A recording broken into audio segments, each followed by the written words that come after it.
Quando o assunto é Islã, o tema do véu das mulheres muçulmanas é uma constante que gera uma miríade de reações em não muçulmanos ocidentais, como estranheza, questionamento, imputações, projeções e fetichizações. No Ocidente, e até em países orientais ocidentalizados, todavia, o hijab, de modo geral, não é visto apenas como um símbolo neutro de uma religião. Ele vem carregado de uma associação negativa que, por influência de séculos de narrativas e políticas anti-islâmicas por parte dos países que hoje compõem o assim chamado Ocidente, atualmente perpetuadas pela mídia, tem ressoado entre a mente e o senso comum dos não-muçulmanos como uma espécie de símbolo de opressão, uma sumidade da suposta opressão do Islã para com suas mulheres, um tema que é, em todos os sentidos, objeto de fetiche por parte dos ocidentais, e uma forma de autoafirmação de sua própria posição em relação a temas femininos, utilizando o espectro islâmico como exemplo negativo e antítese. Mas ao contrário do que esse mesmo senso comum coloca, a questão do véu no Islã, tal qual o próprio universo feminino, é um mundo amplo, cheio de nuances e variedades que precisam ser conhecidas, caso o interesse do indivíduo seja conhecer realidades e não transformar sua própria mente numa pequena peça do grande mosaico de ignorância coletiva partilhada no mundo que o cerca. Historicamente, o fenômeno limitadíssimo de regimes teocráticos que tornam o uso do véu compulsório no mundo muçulmano é absolutamente novo e, como iremos ver, ironicamente, um produto dos séculos de perseguição contra o hijab, protagonizados pelas potências europeias em sua era de colonialismo recente, e não uma expressão do Islã, como muitos acreditam.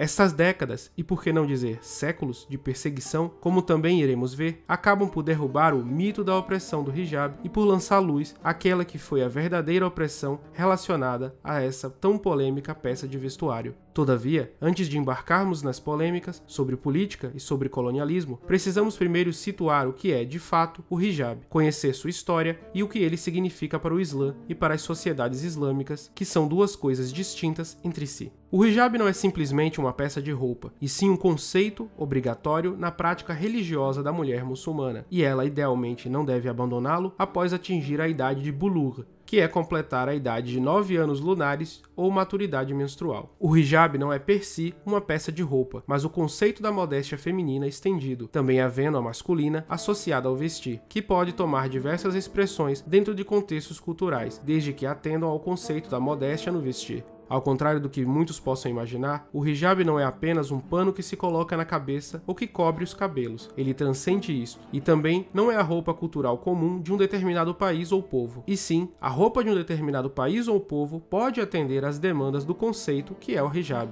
Uma roupa que não marque as curvas do corpo, que não seja sedutora ao usar em público e que cubra certas partes, mas cujas peças, cores e formas são de livre escolha. Entretanto, para entendermos efetivamente o que é o hijab, precisamos primeiro entender qual sua posição diante do Islã em todas as suas dimensões que o cercam, espiritual, social e geral. Na dimensão espiritual, o conceito de hijab vai além daquele que é material, isto é, o véu das mulheres. Ele pode aludir ao véu da Kaaba, o local mais sagrado do Islã, ao véu que havia no Templo de Salomão, em Jerusalém, ou mesmo ao véu metafísico que separa os mundos material e espiritual. Com relação ao hijab da mulher, temos nesse véu de tecido uma forma de ordenança divina, vinda justamente na revelação a Muhammad, através de uma exortação, como pode ser visto, por exemplo, na Sura An-Nur do Alcorão Sagrado.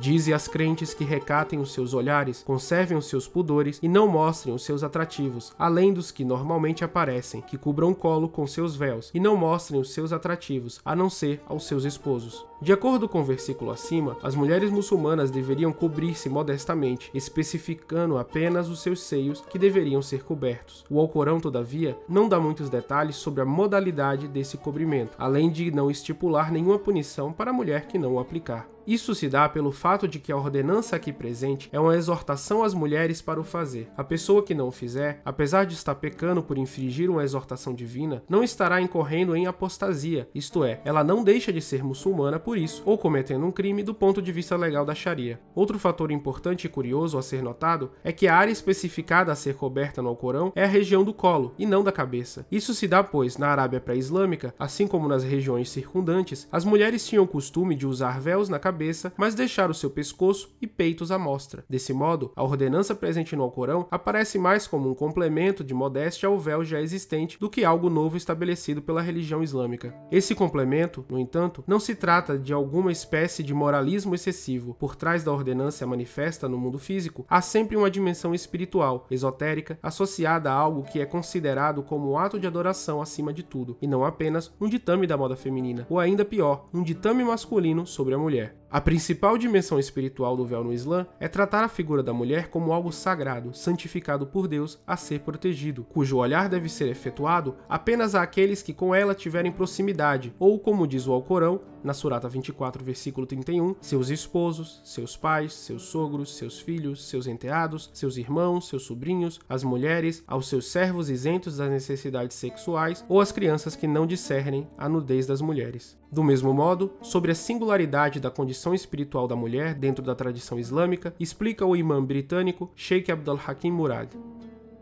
O que ele, o hijab, é, em sua essência, é uma espécie de celebração cautelosa, porque Allah criou o mundo como uma expressão de sua beleza e de sua bondade, e ele colocou a maior e mais milagrosa concentração de beleza em sua criação na beleza das mulheres, e todas as culturas sempre souberam disso, e os artistas e poetas sempre celebraram isso como sendo a mais extraordinária manifestação da beleza da criação de Allah. É claro que isso deve ser celebrado, mas também é o caso de que na tradição semítica em particular, nem todos têm o direito de contemplar uma concentração particularmente intensa de santidade. Então, no antigo Templo de Salomão em Jerusalém, o Santíssimo sempre era coberto por um véu. Da mesma forma, no contexto do Islã, você poderia dizer que a Kaaba também é velada. A Kiswa é o véu do símbolo mais espetacular e absoluto divino que existe nesse mundo. Portanto, o véu não é um sinal de que algo é indigno, impuro ou perigoso. Em vez disso, é uma expressão de proximidade também à santidade, e geralmente é a maneira que os muçulmanos respondem ao milagre da beleza.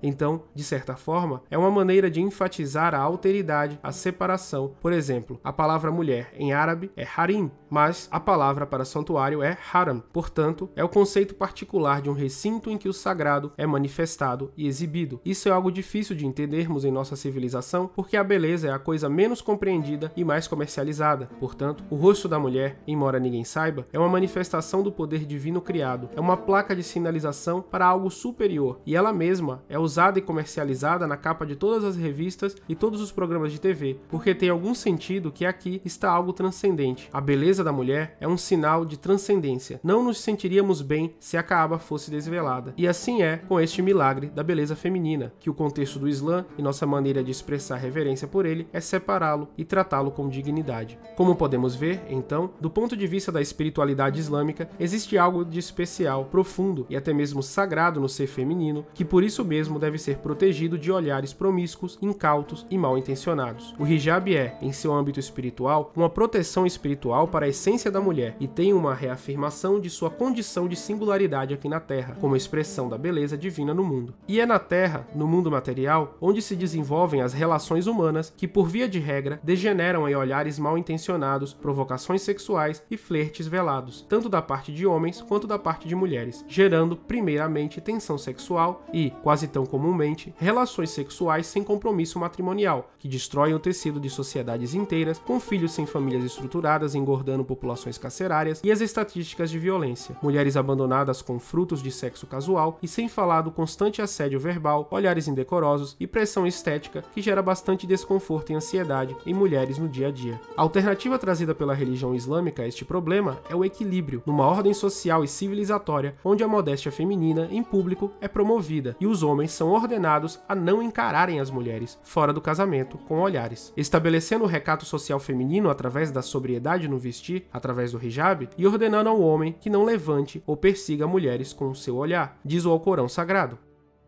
E diga aos crentes que baixem seus olhares e conservem seus pudores. Surata 24, versículo 30. Uma vez que suas zonas mais passíveis de olhares maldosos estão cobertas por parte da mulher e o olhar não é lançado por parte do homem, não há tantos motivos para olhares indecentes e tensão sexual como norma da sociedade. Isso não é resumir o assédio social ou mesmo sexual a simplesmente roupa, visto que mulheres, ainda que vestidas, podem passar por todo tipo de assédio e até mesmo, em última instância, violência sexual, da qual não são causadoras, mas sim nortear a sociedade de modo geral ao comportamento que deve ser estabelecido estabelecido nas interações homem e mulher fora do casamento e da família, impedir consequências maiores que começam com o olhar para algo exposto. É como estabelecer um grande exemplo que as pessoas devem seguir, mas não irá impedir qualquer degeneração que possa acontecer. Por exemplo, todos os pais indicam que os filhos estudem desde a infância para ter bons empregos. Obviamente que nem todos terão bons empregos, porém, esse modelo social causa com que a maioria das pessoas se dediquem a ter um bom futuro profissional ou a um futuro razoável na qual tenham sucesso. Da mesma forma, o hijab não irá proteger a mulher de estupros, não irá proteger a mulher de ataques, mas ele orienta a sociedade como ela deve ser, e a exceção não causa regra e nem a regra causa exceção. Desse modo, a função social que o hijab vem cumprir do ponto de vista social é essencialmente uma função civilizatória, um marcador de orientação, tendo em vista a proteção positiva da esfera pública e das interações sociais entre os sexos. Desse modo, pode-se observar que o conceito de hijab é bem amplo e não se restringe ao pano que as mulheres usam sobre a cabeça. Há este hijab das mulheres e o hijab dos homens, que diz mais a respeito de atitudes e protocolos a serem observados para resguardar o respeito nas relações e interações com o sexo oposto. Mas, ainda que o hijab primordial do homem seja seu próprio olhar, há também o vestir do homem, tal qual estabelecido pela religião islâmica. Suas roupas, partes do corpo que não podem ser mostradas em público, que não podem aparecer para outros além de sua esposa, como aquilo que vai de cima do umbigo até abaixo do joelho, mas que não iremos nos aprofundar aqui pelo tema deste vídeo ser o véu feminino. Sendo o hijab um tema amplo desse modo, tanto do que o Islã vê como espiritualidade quanto padrão social, podemos dizer que dele se derivam as funções gerais dessas duas últimas categorias, tendo em vista a natureza humana e as relações sociais. Faz-se necessária uma espécie de medida paliativa social que, ao mesmo tempo que preserva a integridade do status societal da mulher, preserva-lhe também sua natureza divina, numa consoância entre matéria e espírito. Essas evidências contrariam o já referenciado senso comum de que o hijab é em si uma imposição de uma sociedade supostamente machista e patriarcal contra a mulher, que seria vista como inferior. Um dos maiores nomes do Islã medieval e referência sunita máxima, o Imam Abu Hamid al-Ghazali, declara que aqueles que afirmam que o caráter das mulheres é condicionado pelo uso do véu, ou seja, que a mulher só é boa por estar usando um determinado tipo de roupa, estão mentindo sobre Deus e seu profeta. E podemos ver o mesmo nas palavras de outro teólogo e jurista islâmico, neste caso oposto ao Ghazali, mas com a mesma opinião sobre o tema, sendo ninguém mais ninguém menos de que Ibn Rushd, conhecido no ocidente como Averroes. As mulheres receberam os mesmos objetivos de vida que os homens. O Alcorão apenas distingue, tanto para homens quanto para mulheres, entre aqueles que seguem as diretrizes de Deus e aqueles que não seguem. Mas vocês, homens, tratam as mulheres como se fossem plantas, apenas por seus frutos, para a procriação. Ou vocês as afastam, como servas. Essas tradições são vocês mesmos que criaram. Elas não têm nada a ver com o Islã. Ele expressa a opinião de que a visão desdenhosa das mulheres foi transmitida desde a primeira Jahiliya, período pré-islâmico, até a sociedade islâmica, mesmo o Islã rejeitando essa visão misógina originária do paganismo árabe. Falando especificamente sobre o assunto de se as mulheres deveriam ou não cobrir seus rostos além do hijab estipulado pelo Alcorão sagrado e pela Sunna, o argumento de Al-Ghazali é que o Islã não obriga as mulheres a cobrirem seu rosto durante o Hajj e a oração diária, ou Salat, os pilares mais importantes do Islã. Então, como o Islã poderia pedir às mulheres que cobrissem seus rostos em momentos comuns? Desse modo, o véu da mulher, enquanto elemento civilizatório, juntamente da elevação do status da mulher diante de sua posição anterior, fica claro para nós quando passamos a estudar não apenas os seus precedentes islâmicos, mas os seus antecedentes pré-islâmicos também. Desse modo, o véu da mulher enquanto elemento civilizatório, juntamente da elevação do status da mulher diante de sua posição anterior, fica claro para nós quando passamos a estudar não apenas os seus precedentes islâmicos, mas os seus antecedentes pré-islâmicos também. Antes do advento do Islã, o uso de véus não apenas por mulheres, mas também principalmente por elas, já era uma prática presente em diferentes culturas e civilizações ao redor do mundo. O véu era usado por diversas razões, muitas vezes relacionadas a questões culturais, sociais, de modéstia e, sobretudo, de religião, tal qual viria a ser no Islã também. Na antiga Mesopotâmia, as mulheres sumérias e acadianas usavam véus como símbolos de status e proteção, além de respeitabilidade e alto status. Poderiam assim expressar sua modéstia e respeito. A indumentária era preferida entre as sacerdotisas e mulheres ligadas aos cultos do templo. A mais antiga referência atestada ao uso do véu é encontrada em um código de leis da Assíria Média, datando de entre 1400 e 1100 a.C. A Assíria Sharia tinha leis santuárias explícitas detalhando quais mulheres deveriam usar o véu e quais não, dependendo da classe, posição e ocupação da mulher na sociedade. Escravas e prostitutas eram proibidas de usar o véu e enfrentavam severas penalidades se o fizessem. O Código de Direito do Império Assírio Médio afirma: uma mulher, esposa de um homem, ou viúvas, ou mulheres assírias que saem para a via principal não devem ter suas cabeças desnudas. Uma prostituta não deve usar o véu, sua cabeça deve estar nua. Em muitas culturas orientais, como a Pérsia e a indiana, o véu era associado à proteção contra o olhar dos homens e à preservação da castidade das mulheres. Também poderia ser usado para indicar a posição social das mulheres ou como um símbolo de luto. Na Índia, o ghungat é uma cobertura ou lenço na cabeça, usado principalmente no subcontinente indiano, por mulheres casadas hindus, jainistas e sikhs para cobrir suas cabeças, e muitas vezes seus rostos. Em um dos livros sagrados do hinduísmo, o épico Ramayana, é dito: ó Senhor, você não está realmente furioso ao me ver a pé desta maneira, através do portão da cidade, sem véu e vindo a pé no caminho? Ó amante de suas consortes, olhe para todas as suas esposas que saíram com seus véus caídos. Por que você não está ficando furioso ao ver isso? Na cultura persa antiga, a religião do zoroastrismo colocava grande ênfase na modéstia e no respeito das mulheres. Cobrir o rosto e esconder os cabelos eram atos comuns entre as mulheres persas, especialmente de famílias aristocráticas, que as distinguiam da classe baixa, sendo também encorajadas pela religião, que via numa cabeça feminina descoberta algo pecaminoso. De acordo com os ensinamentos religiosos, um zoroastrista crente deveria evitar olhar com pensamentos ruins ou promíscuos para as mulheres, e os homens de bem deveriam até mesmo abster-se de empregar tais homens com maus olhares. Deve-se notar, todavia, que na religião de Zoroastro, como era praticada na Pérsia Antiga, nenhuma roupa especial ou véu era obrigatório para as mulheres usarem, exceto em cerimônias religiosas. Porém, o mesmo acontecia de forma cultural na sociedade. Em vez disso, a vestimenta cultural comum da época tradicionalmente incluía roupas compridas e um véu.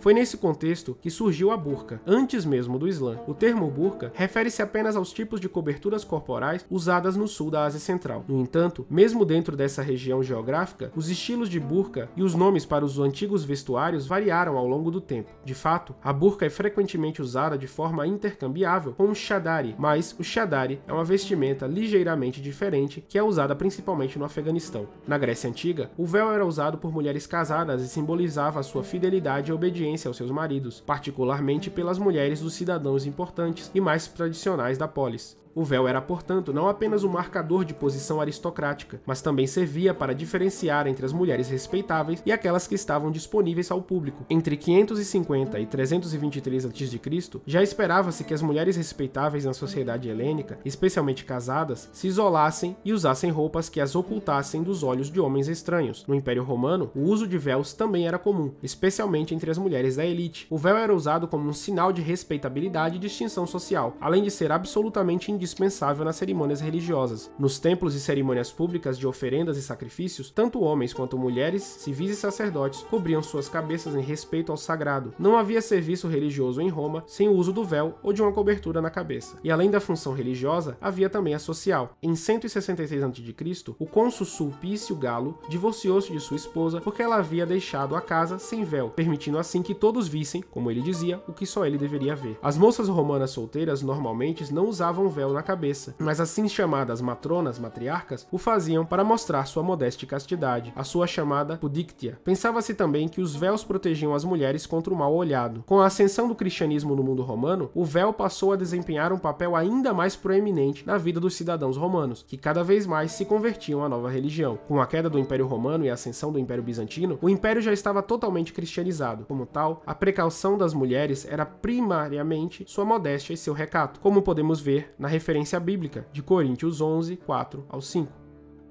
Todo homem que ora ou profetiza com a cabeça coberta desonra sua própria cabeça, mas toda mulher que ora ou profetiza com a cabeça descoberta desonra a própria cabeça. É como se ela tivesse a cabeça raspada, porque, se a mulher não usar o véu, então ela deve cortar os seus cabelos. Desse modo, cobrir o cabelo se tornou um ideal bizantino, mas a cobertura total do cabelo feminino não era uma grande preocupação em noções de pudor. Em vez disso, a quantidade de cabelo coberta variava de acordo com a circunstância e o ambiente social, além dos contextos da igreja, onde onde a cobertura da cabeça era imprescindível, seu uso era sempre algo louvável, não importasse o modo de uso. Podemos dizer que esse uso do véu vem diretamente como herança do judaísmo, que por sua vez também valoriza o cobrir do cabelo das mulheres. Diversas passagens na Torá aludem ao uso de diferentes tipos e modos de uso de véus, em diferentes contextos, geralmente ligados a um contexto religioso, sendo o ato de cobrir a cabeça no dia a dia ou no serviço religioso uma mitzvot, ou seja, uma ordenança divina para a mulher judia, como podemos ver em Gênesis 24:65.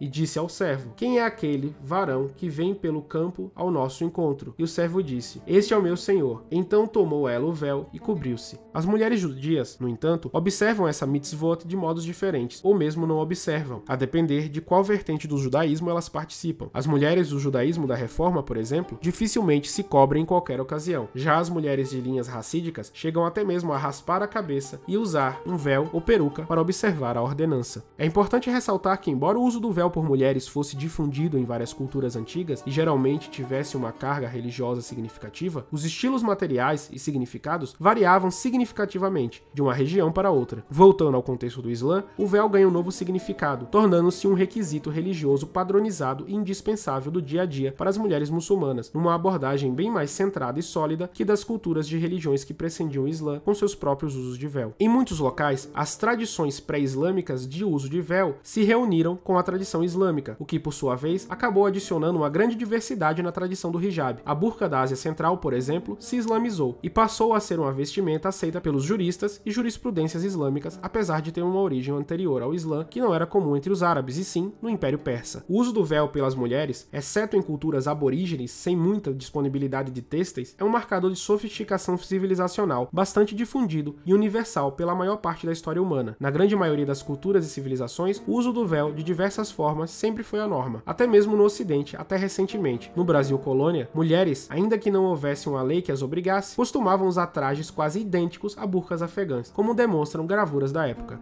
A adoção do hijab islâmico historicamente na gênese da comunidade muçulmana, na verdade não foi algo imediato, como muitos podem pensar, e do mesmo modo, não foi rápida. Na realidade, onde quer que fosse, a ordenança do hijab de modo islâmico demorava a tomar lugar dentre as mulheres da sociedade, fossem elas árabes ou de outros povos alcançados pelo Islã. Mesmo dentre os árabes, o seu uso demorou para tomar forma. O grande jurista sunita Malik bin Anas, contemporâneo ao reinado do califa omíada Al-Walid II, quase 100 anos depois da revelação do Islã, ainda reclamava do costume árabe de usar o véu, mas deixar os peitos de fora.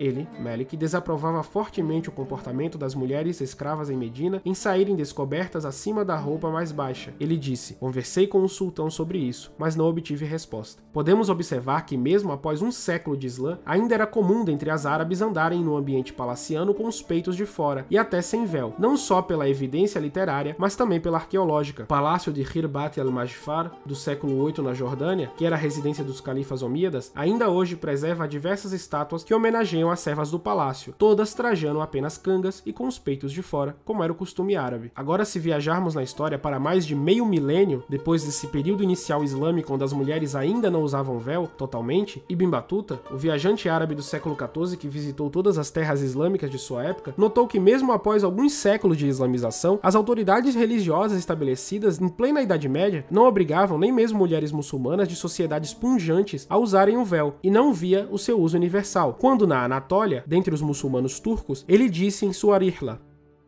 uma coisa notável que vi neste país foi o respeito demonstrado pelos turcos às mulheres, pois elas ocupam uma posição mais digna do que os homens. Vi também as esposas dos mercadores e homens comuns. Seus rostos são visíveis porque as mulheres turcas não usam véu. Às vezes, uma mulher está acompanhada de seu marido e qualquer um que o veja o tomará por um de seus escravos.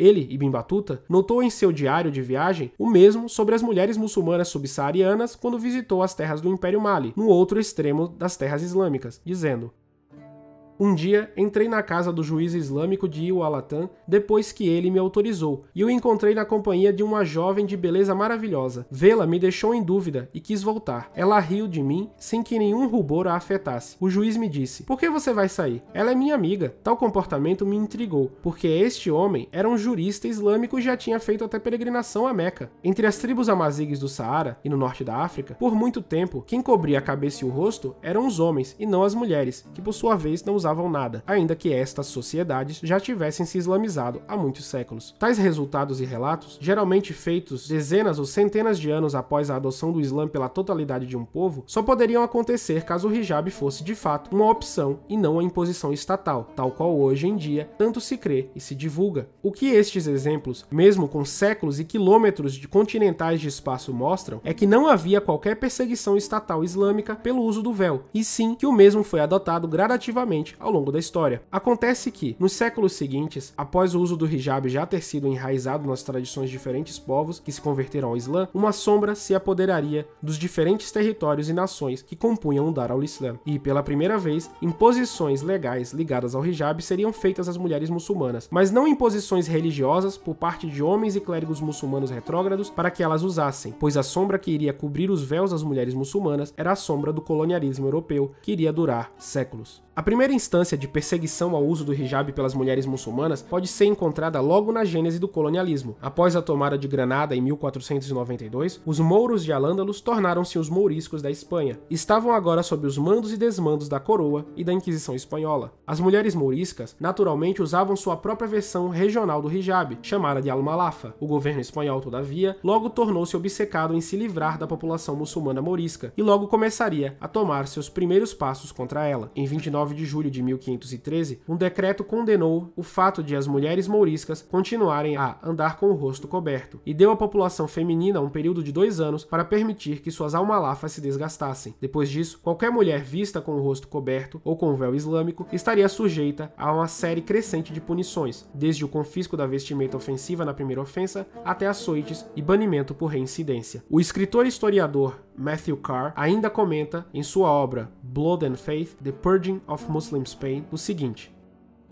as suspeitas da almalafa não se limitaram ao seu uso por mulheres mouriscas, entretanto. Algumas mulheres cristãs também a usavam ou cobriam o rosto com mantilhas de renda preta, em outra indicação da influência cultural moura na sociedade espanhola. Um decreto de setembro de 1523 proibia especificamente as mulheres cristãs idosas de usarem a almalafa para evitar dar um mau exemplo às recém-convertidas e cometerem algum excesso contra Nosso Senhor. A retirada dos véus das mulheres mouriscas foi apenas um componente de um ataque legislativo mais amplo à cultura mourisca, que visava a cobertura das áreas mais privadas e íntimas do espaço doméstico muçulmano, à vigilância hostil da sociedade cristã. Desnecessário será dizer que a emancipação feminina não era uma alta prioridade na Espanha do século XVI. A antipatia cristã para com a almalafa era frequentemente impregnada de fantasias lascivas, que temiam que as mulheres cujos rostos não poderiam ser vistos estivessem provavelmente envolvidas em relacionamentos amorosos ilícitos ou prostituição. Essas suspeitas eram evidentes nas referências eufemísticas à falta de vergonha e desonestidade que a almalafa supostamente ocultava,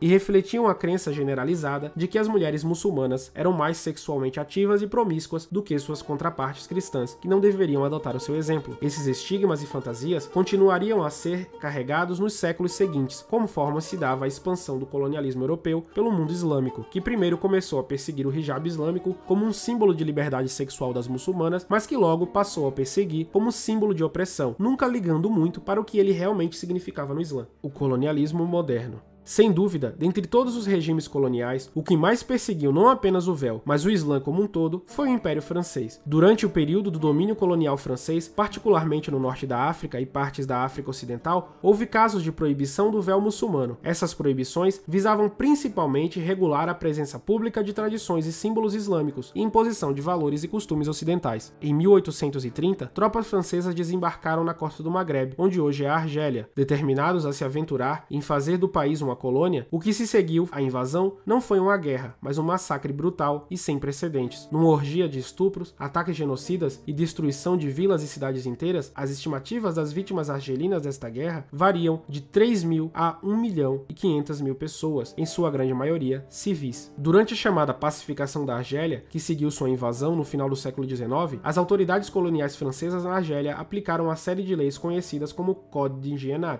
ou Código Indígena, que incluíam restrições ao uso de trajes islâmicos tradicionais, incluindo o véu, que na Argélia era chamado de haik. O objetivo era minar as práticas culturais e religiosas da população muçulmana e promover a assimilação na sociedade francesa, tendo em vista justamente a quebra do espírito nacional argelino, como afirmou o sociólogo Frantz Fanon em seu Algeria Unveiled sobre o pensamento colonial francês.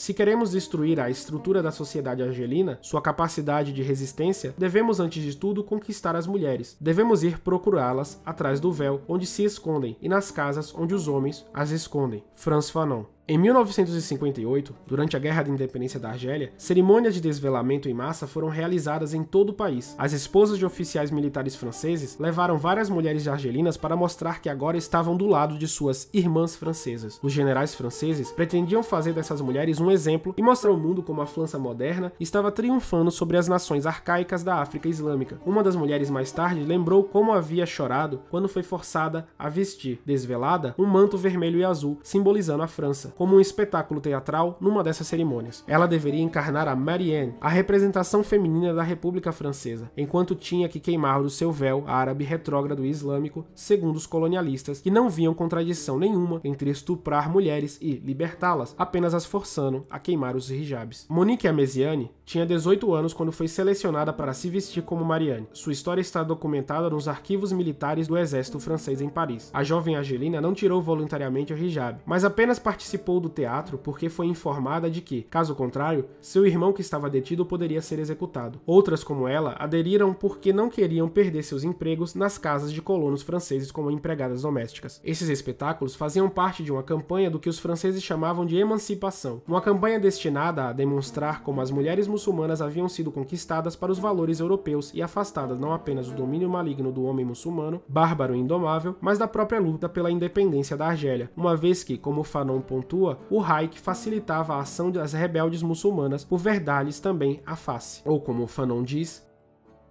cada nova mulher argelina desvelada anunciava ao ocupante uma sociedade argelina cujos sistemas de defesa estavam em processo de deslocamento, abertas e quebradas. Cada véu que caía, cada corpo que se tornava libertado do tradicional uso do reiki, cada face que oferecia ao olhar pávido e impaciente do colonizador, era uma expressão negativa do fato de que a Argélia estava começando a negar a si mesma e estava aceitando o estupro do colonizador. Restrições semelhantes também foram implementadas em outras colônias francesas, como na Tunísia e Marrocos. Na Tunísia, por exemplo, as autoridades do protetorado francês introduziram o Code du Statut Personnel, ou Código de Status Pessoal, em 1956, que proibia o uso do véu em instituições e espaços públicos. Essas medidas provocaram resistência e protestos entre as populações muçulmanas locais, que as viam como a violação de seus direitos religiosos e culturais, e na década de 50 na Argélia foram cruciais para o aumento da determinação popular em libertar-se a qualquer custo da tirania de Paris. Para os colonizadores franceses, toda mulher muçulmana tinha uma não muçulmana que odiava sua religião prestes a desabrochar, esperando apenas o incentivo governamental para rasgar o véu. O que a história prova é o contrário, com a resistência feminina pelo véu, mas que até hoje, em alguns lugares, é proibido por lei.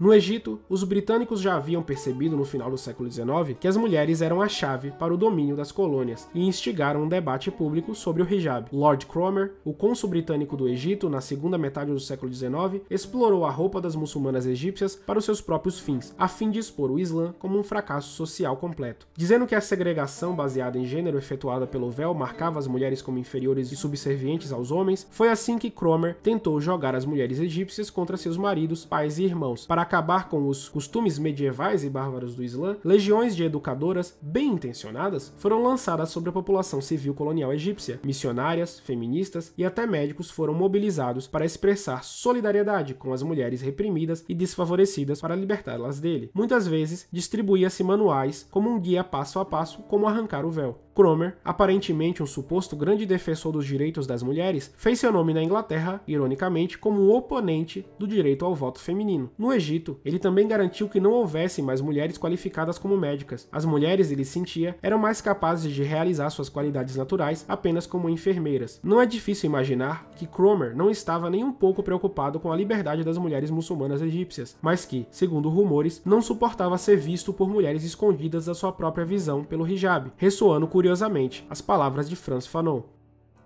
A mulher que vê sem ser vista frustra o colonizador. Na Exposição Colonial Internacional de Paris, em 1931, os holandeses erigiram cuidadosamente e com grandes despesas um elaborado edifício que combinava elementos de diferentes arquiteturas de suas colônias e o preencheram com exemplos de artefatos de diferentes regiões. A intenção era mostrar que os holandeses eram governantes coloniais cultos e respeitosos, ao contrário de seus anfitriões franceses em particular. Os holandeses estavam empenhados em preservar e acomodar as diversas culturas de seus súditos, aparentemente. As políticas públicas da Indonésia holandesa colonial, por sua vez, visavam sempre o mínimo de evitarem a religiosidade pública e avançar na assimilação dos nativos à cultura europeia. Desse modo, no final do século XIX, seguindo a cartilha da maioria dos países coloniais da época, que estavam adotando medidas semelhantes, o governo colonial holandês baniu o uso do hijab em recintos de administração pública e instituições educacionais, além de lançar campanhas de, entre aspas, conscientização sobre o uso do véu em suas colônias em países islâmicos. Assim, por toda a primeira metade do século XX, houve a impregnação do preconceito das mulheres, sobretudo jovens e urbanas, contra o hijab, por parte do governo colonial holandês, visto como sendo uma roupa do campo arcaica de mulheres velhas. E assim continuou o status do hijab até depois da independência da Indonésia, o país de maior população islâmica do mundo, em 1945 e, sobretudo, durante o governo de Suharto, quando houve uma espécie de lenta reabilitação do hijab na esfera pública após anos de proibição e perseguição. Acontece que, infelizmente, o desvelamento não era uma política exclusivamente colonial, mas uma tendência, parte de uma agenda mundial imposta pelo Ocidente através de diversos meios, sendo o neocolonialismo e o imperialismo o seu meio favorito de impor essa agenda progressista, sob o lema de que o Ocidente sabe melhor o que é bom. E por esse fato, regimes títeres do Ocidente no começo do século XX em países islâmicos passaram também a imitá-lo e, com seu apoio, também a perseguir o hijab em seus próprios países. Um desses casos foi o Irã na metade do século XX, quando o país estava sob comando da dinastia Pahlavi. No final da década de 1920, o então monarca do Irã, o Shah Reza, havia assumido o poder anos antes através de um golpe militar, que depois da dinastia anterior, dos Qajar. Um progressista convicto e agressivo, o Shah Reza acreditava que era sua missão e destino tornar o Irã em um país modernizado e tão ocidental quanto a França e a Inglaterra. Em 1928, ele baixou um decreto que obrigava os iranianos a usarem, com exceção dos clérigos, apenas roupas ocidentais. Em 1936, quase 10 anos depois, ele deu outro passo nessa direção. Outro decreto foi baixado, dessa vez terminantemente proibindo as mulheres iranianas de usarem os véus, os tradicionais chador e hijabs, na rua, sob penas em caso de descumprimento. A política conhecida como Kashfir Hijab ou desvelamento foi um decreto que instigou diversos protestos por parte de mulheres, cuja maioria queria sim usar o hijab. Apenas algumas poucas mulheres assim chamadas feministas, pró-ocidentais, geralmente membros da nobreza persa educada na Europa, apoiaram a tirânica lei do desvelamento. Para garantir que o decreto fosse cumprido, a polícia valia-se da força bruta. Mulheres eram agredidas com seus hijabs e chadores forçosamente removidos, além de terem também suas casas revistadas e seus véus confiscados em batidas policiais. O clima geral resultante para as mulheres era de terror, de modo que muitas recusavam-se a sair de casas e algumas até mesmo acabaram por cometer suicídio. Sobre isso, comentou o cônsul britânico de Teherã na época.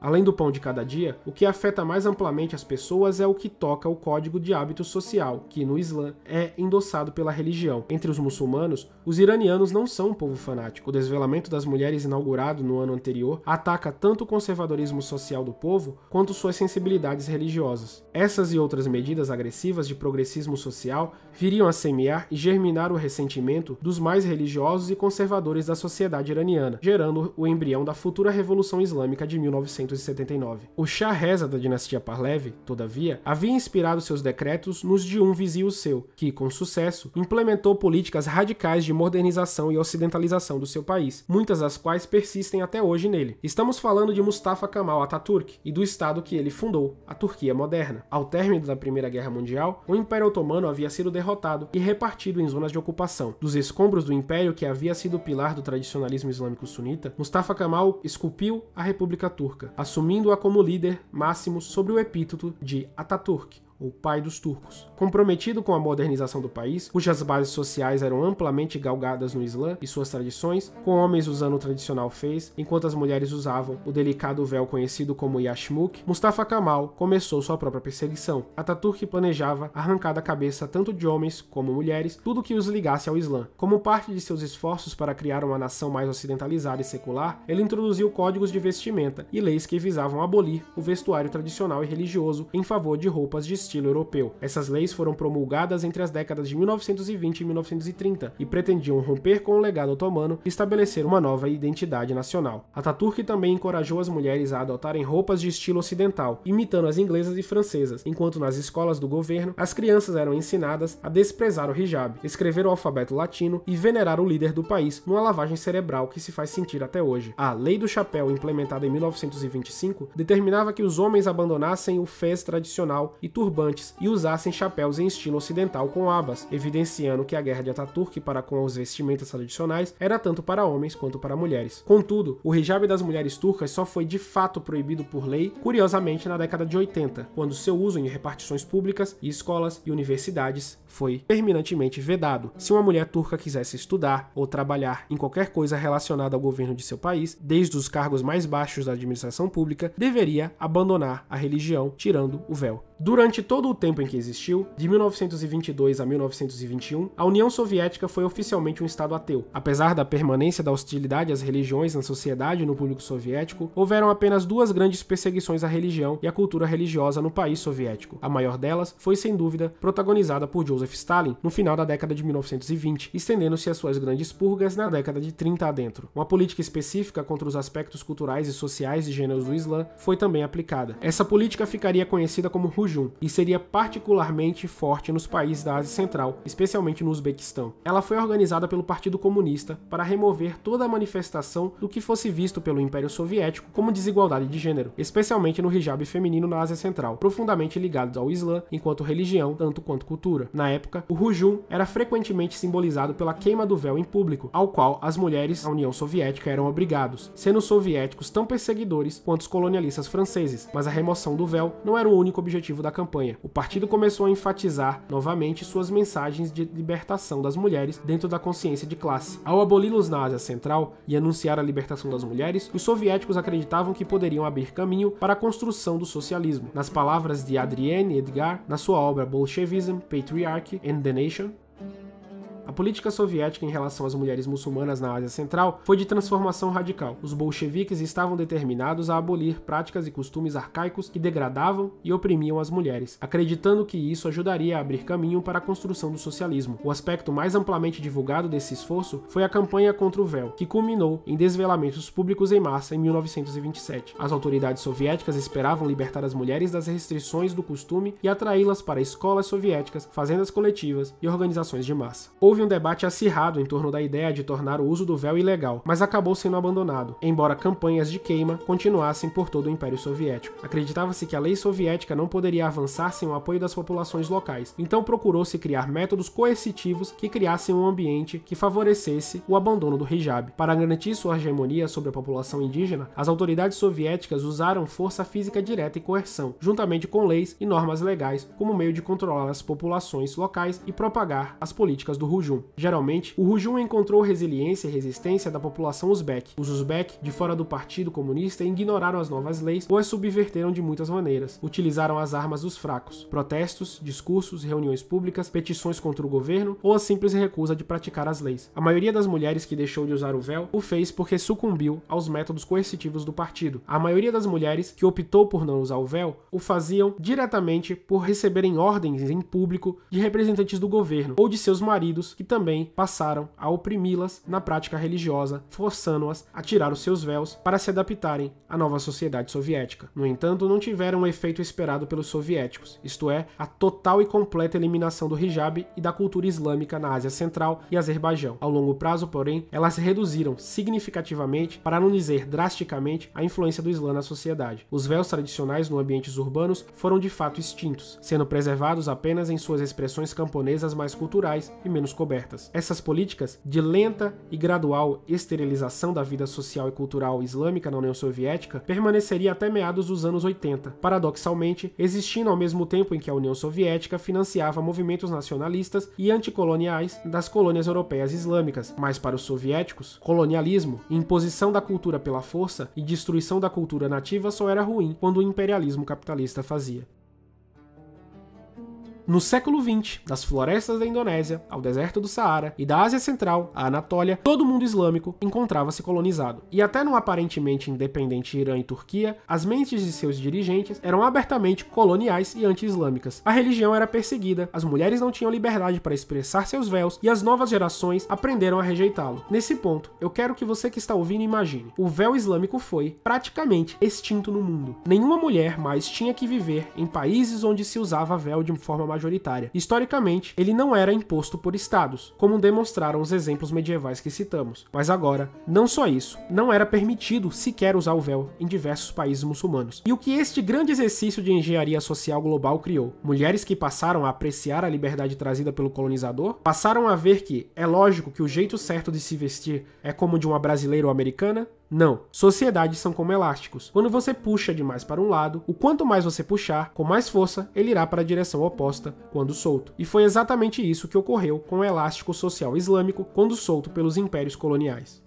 Durante o processo de descolonização, à medida que os países de maioria muçulmanas conquistaram sua independência das potências coloniais, houve um ressurgimento da identidade cultural e religiosa. O mundo muçulmano, reafirmando sua autonomia e reivindicando sua herança cultural, reafirmou a importância do hijab como uma escolha pessoal e religiosa, mas acima de tudo, como um símbolo da filiação à liberdade religiosa e ao rompimento com o colonizador. As mulheres muçulmanas, ao irem contra os padrões do que os ocidentais chamavam de empoderamento e libertação, e que lhes foram forçadas a goela abaixo pelas metrópoles coloniais, começaram a fazer a lógica do inverso. Se o desvelamento era o que os estrangeiros queriam, o velamento era a correta e natural oposição a seus planos. Uma mulher velada, por sua vez, conseguia então afirmar sua identidade e até mesmo seu próprio poder, ao se recusar à aceitação da subjugação e estupro de sua cultura pelo colonizador. Em muitos países muçulmanos pós-coloniais, o hijab tornou-se um símbolo de resistência contra o domínio cultural e ideológico da era colonial. Representavam a reivindicação de identidade e uma rejeição dos ideais centrados no Ocidente que haviam sido impostos durante o período colonial. O processo de descolonização trouxe uma valorização renovada da diversidade cultural e da liberdade religiosa. Mulheres muçulmanas em todo o mundo começaram a reivindicar seu direito de escolher seu próprio traje, incluindo o uso do hijab. Tornou-se uma expressão visível de identidade, empoderamento e adesão a crenças religiosas tidas como parte da identidade nacional, em oposição à identidade ocidental dos colonizadores expulsos e das pessoas que ainda tentavam manter o status quo colonial em seus países. Isso levou ao surgimento de um fenômeno curioso, o chamado feminismo islâmico. Se na época colonial o feminismo e a emancipação das mulheres estava ligado ao abandono do véu e outras vestes e instituições tidas como patriarcais e retrógradas, o véu era agora reforçado como um símbolo da luta anticolonial e se tornava para algumas teorias um símbolo de empoderamento. E podemos ver em alguns países muçulmanos, como no populoso Egito, pós a colonização britânica, o surgimento de diversos movimentos relacionados ao véu com muitas naturezas. A escritora feminista egípcia Leila Ahmed explica em seu livro Women and Gender in Islam sobre a experiência egípcia, e que as mulheres egípcias, no pós-colonialismo, tinham opiniões variadas e diferentes sobre o uso do hijab. Enquanto algumas, como Huda Sha'rawi, fundadora da União Feminista Egípcia, rejeitava o hijab e fazia desvelamentos públicos, emulando as ideias trazidas pelo Ocidente, outras, como Malak Hanifi Nassif, assumiram uma posição muito mais moderada de que as mulheres poderiam decidir se deveriam cobrir suas cabeças ou não. Havia também aquelas, como Zainab al-Ghazali, sua contemporânea e uma das líderes do movimento político islâmico do Egito, que acreditavam que o hijab deveria ser obrigatório para todas as mulheres. Ainda hoje, existe no Ocidente uma reminiscência dessa crença de superioridade ocidental, que, transmudada pelo discurso politicamente correto, assumiu novas formas. O feminismo colonial, de figuras como Lord Cromer, se tornou no que muitas teóricas feministas não ocidentais chamam de feminismo imperial. O feminismo imperial concede o mito de que mulheres não brancas precisam ser salvas de suas crenças e práticas culturais arcaicas, muitas vezes sob o julgamento de mulheres ocidentais brancas, que saberiam o que é melhor para estas pobres não ocidentais. Um lembrete de como a história colonial europeia ainda está moldando nosso mundo moderno e como nós mesmos vemos outras culturas. O hijab na atualidade. Essa presença, parte física, parte fantasmagórica do espírito colonial, é observado nos debates acadêmicos a respeito das ciências humanas, mas também nas próprias atitudes modernas das ex-metrópoles coloniais para com pessoas advindas de ex-colônias. Numa flagrante perpetuação de seu racismo colonial, países como França, que por sua vez receberam a grande quantidade de imigrantes muçulmanos de suas ex-colônias africanas, continuam a empregar políticas opressivas contra manifestações culturais e religiosas do Islã. A maior vítima dessa perpetuação dessas políticas coloniais, agora operada em solo nacional contra os próprios cidadãos de origem estrangeira, é sem dúvida o véu das mulheres muçulmanas, tido como uma aberração intolerável pela sociedade e governo franceses. Em 2020, o presidente francês Emmanuel Macron denunciou o que considerou como a crise do Islã. Macron enfatizou a ameaça do separatismo islâmico, que visava criar uma contra-sociedade que rejeitava o secularismo, a igualdade entre os sexos e outras partes da lei francesa. Os senadores franceses debateram o projeto de lei anti-separatismo de Macron e, em 30 de março, aprovaram uma emenda ao projeto de lei que pedia a proibição no espaço público de qualquer sinal religioso conspícuo por menores e de qualquer vestimenta ou roupa que significasse inferioridade de mulheres sobre homens. Uma segunda emenda proibia que os pais que se vestem com roupas religiosas de participar de atividades escolares e passeios de seus filhos. Embora o projeto não cite nenhuma religião em específico, como era de se esperar, num flagrante cinismo, é mais do que óbvio ao bom observador que ele se dirige aos pais muçulmanos. Ou como diz a doutora Djihen Kebsi,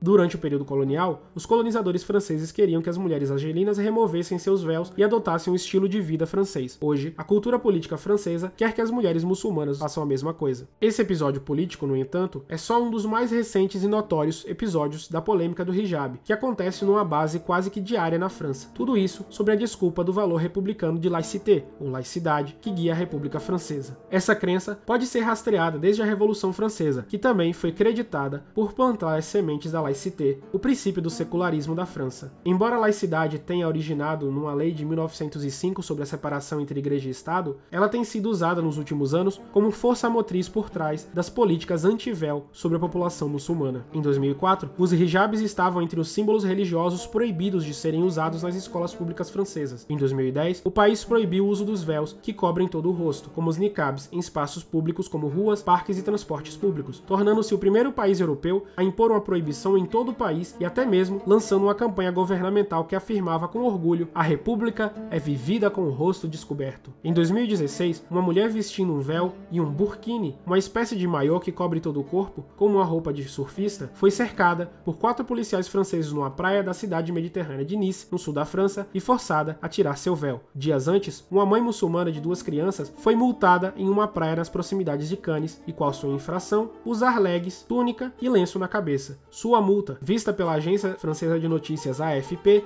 dizia que ela não estava usando uma roupa que respeitasse os bons costumes e o secularismo. Algo no mínimo irônico dizer que tais roupas não respeitam os bons costumes, considerando que há décadas atrás era o contrário que ocorria. Mulheres francesas que usassem roupas curtas demais em praias eram multadas pela polícia, em meados das décadas de 50 e 60. Mas é sempre assim. Todos estão errados em relação à última forma que o Ocidente encontrou de estar certo. Essa humilhação, aplaudida por alguns transeuntes, aconteceu em meio à chamada polêmica do burkini, quando vários municípios franceses baniram o uso de roupas em praias e piscinas públicas e passaram a usar policiais para forçar mulheres muçulmanas que tirassem suas roupas na rua. Os aplausos à polícia que multou a mãe muçulmana foram acompanhados de frases como "vá para casa", evidenciando uma triste realidade. A Human Rights Watch informou em 2019 que 70% dos discursos e atos de ódio anti-islâmico na França foram dirigidos contra mulheres. É desse modo que o hijab se tornou, na esfera do debate público e da política francesa, o bode expiatório de todo o racismo e inseguranças que a sociedade francesa ainda nutre com relação ao Islã e seus adeptos. Tal como na era colonial, a mulher é tida como alvo perfeito e campo de batalha indispensável para o aculturamento e a assimilação, ressoando as obras orientalistas fixadas pela figura da mulher beduína coberta. Todavia, a França não foi o único país a banir em diversas instâncias o uso do hijab. Após a proibição francesa, sua irmã francófona, a Bélgica, seguiu o exemplo e mais tarde naquele ano também proibiu o véu muçulmano completo, isto é, aquele que cobre o rosto. Aquelas que infringiram a lei eram sujeitas a serem multadas e poderiam cumprir até 1 semana de prisão no país europeu por estar usando uma roupa que não fosse de acordo com os bons costumes do secularismo. Na Tunísia, durante a luta pela independência nacional, Habib Bourguiba privilegiou o tradicional hijab tunisiano, o sefsari, por ser visto como um símbolo de preservação da identidade cultural tunisiana contra o colonialismo da cultura francesa, seguindo a tendência de associação entre hijab e descolonização. Após a independência, no entanto, o presidente Bourguiba rejeitou rejeitou o véu como um símbolo do atraso. Numa cerimônia pública em 1956, o presidente, rodeado de mulheres associadas políticas, retirou delicada e cerimonialmente o véu da cabeça de uma mulher num gesto simbólico de rejeição ao seu uso, assim como faziam os franceses anos antes. Como consequência disso, em 1981, as mulheres de hijab foram proibidas de frequentar escolas e prédios do governo, e desde então, aquelas que insistem em usá-lo correm em risco de perder seus empregos. Em 2006, as autoridades lançaram a campanha contra o hijab, proibindo em alguns locais públicos, onde a polícia parava mulheres nas ruas e pedia para que removessem, alertando-as para não usá-lo novamente. O governo tunisiano descreveu o lenço na cabeça como uma forma sectária de se vestir, que veio sem ser convidada para o país. A partir de 14 de janeiro de 2011, após a Revolução Tunisiana, a proibição do lenço na cabeça foi suspensa. No entanto, na sociedade urbana contemporânea, ele ainda não é totalmente aceito, ainda que o país seja de maioria muçulmana, mas tenha aprendido a perseguir a própria religião com os colonizadores franceses. Após a revolução e deposição do presidente Zine El Abidine Ben Ali, em 2011, houve apelos para acabar com a proibição, mas ela ainda está em vigor. Em 6 de julho de 2019, o governo proibiu o uso do niqab em instituições públicas, alegando motivos de segurança. A Turquia é oficialmente um estado secular, cujo secularismo ideológico faz parte de sua ideologia fundante, o kemalismo. Tendo em vista a manutenção do kemalismo e o fortalecimento do secularismo kemalista diante de uma onda crescente de retorno à influência islâmica da República, o hijab foi proibido em universidades e prédios públicos de 1981 até o final de 2013, e isso incluía até mesmo bibliotecas e prédios do governo. A proibição foi implementada pela primeira vez durante o golpe militar de 1980, mas a lei foi fortalecida novamente em 1997. Com a saída dos secularistas mais arraigados e a entrada de Recep Tayyip Erdogan e seu partido, o AK Party, ligado a uma ideologia ligeiramente oposta ao secularismo kemalista, houve um relaxamento significativo nessas proibições, havendo a esperança de que no futuro o governo do AK Party consiga derrubá-las totalmente e o hijab possa ser usado livremente na Turquia. Nos países da Ásia Central, como Uzbequistão e Tajiquistão, o uso do hijab é proibido por lei, ainda que a maioria da população seja muçulmana. Como fruto das décadas de dominação de Moscou e imposição do secularismo, essas ex-repúblicas soviéticas, em particular a do Uzbequistão, desenvolveu fortes leis anti-islâmicas que incluem o banimento do hijab. Agora imagine o paradoxo. Você é de uma religião, está na maioria de um país que segue esta religião, mas não pode praticá-la integralmente e é perseguido por uma elite que ainda a governa, como na época da colonização. No Uzbequistão, as mulheres que usam véu em público geralmente são escoltadas até a delegacia, onde são instruídas a não usar mais ele, tendo seu véu confiscado. As autoridades uzbeques proibiram em 2012 a venda de roupas religiosas, especificamente o hijab e véu facial, em vários mercados de Tashkent após uma proibição de suas vendas. Em 2018, um imã uzbek foi demitido depois de pedir ao presidente do Uzbequistão, Shavkat Mirziyoyev, para suspender a proibição de símbolos religiosos pessoais, incluindo hijabs. Em 2017, o governo do Tajiquistão aprovou uma lei exigindo que as pessoas se atenham às roupas e culturas nacionais tradicionais, o que tem sido amplamente visto como uma tentativa de impedir que as mulheres usem roupas islâmicas, em particular o estilo de lenço na cabeça enrolado sobre o queixo, em contraste com o tradicional lenço tajique amarrado atrás da cabeça. Sob o pretexto de que o hijab não é um estilo de roupa nacional, do novo nacionalismo, mas sim estrangeira, as autoridades tajiques têm com essa lei efetivamente proibido o uso do hijab, e aplicando isso com advertências, multas, demissões ou recusa de serviços em hospitais e repartições públicas e escolas. Ou seja, se você está usando um véu e estiver em trabalho de parto, precisa arrancá-lo para ser atendida. Enquanto tantos são os países que efetivamente banem ou possuem uma legislação parcial contra ele, apenas 2 países islâmicos atualmente têm a vestimenta do hijab como obrigatória: a República Islâmica do Irã e o Emirado Islâmico do Afeganistão. No Irã, a obrigatoriedade do hijab veio com a Revolução Islâmica de 1979, quando o Ayatollah Khomeini e seus partidários teocratas assumiram o poder no país. Traumatizada pela perseguição do véu no Kashf al-Hijab da época do Shah e inspirado pela doutrina khomeinista, o governo dos teólogos, ou Wilayat al-Faqih, os clérigos xiitas do ciclo de Khomeini, reagiram de maneira inversa, instaurando o velamento mandatório para as mulheres em espaços públicos. Essa legislação tem sofrido muitos baques ultimamente, especialmente com relação à questão da violência policial da assim chamada Polícia da Moral, que até 2022 era responsável por monitorar as mulheres e seus véus. Desde 2001, o Afeganistão é chamado de Emirado Islâmico do Afeganistão. Isso pois, neste ano, o grupo radical islâmico do Talibã assumiu o país e o poder após a retirada das tropas americanas, estabelecendo como lei sua própria visão distorcida sobre leis e costumes islâmicos, fortemente influenciado pelo tribalismo local, tornaram obrigatório o uso do hijab pelas mulheres, o que representou, de certa forma, um relaxamento de sua política, uma vez que em seu primeiro governo no Afeganistão, que durou de 1991 a 2003, o Talibã fazia mandatório não o hijab, mas a burca, a vestimenta pré-islâmica da região, que continua até hoje ser usada. Pode parecer até mesmo mesmo estranho para alguns, mas a Arábia Saudita não se encontra entre os países que obrigam o uso do véu pelas mulheres. Tendo em vista todas essas nuances e discrepâncias entre os países, bem como analisando as questões individuais e subjetivas presentes na escolha do uso do hijab e na possibilidade dele ser usado, dependendo do país, é difícil estabelecer números absolutos mundiais de seu uso, mas podemos analisar seu uso em alguns países. De acordo com a Pew Research Center, 31% das mulheres muçulmanas que viviam na França em 2019 usavam hijab pelo menos às vezes. Considera-se que tais números só sejam maiores, pois a França é um dos países livres e progressistas ocidentais onde mais ativamente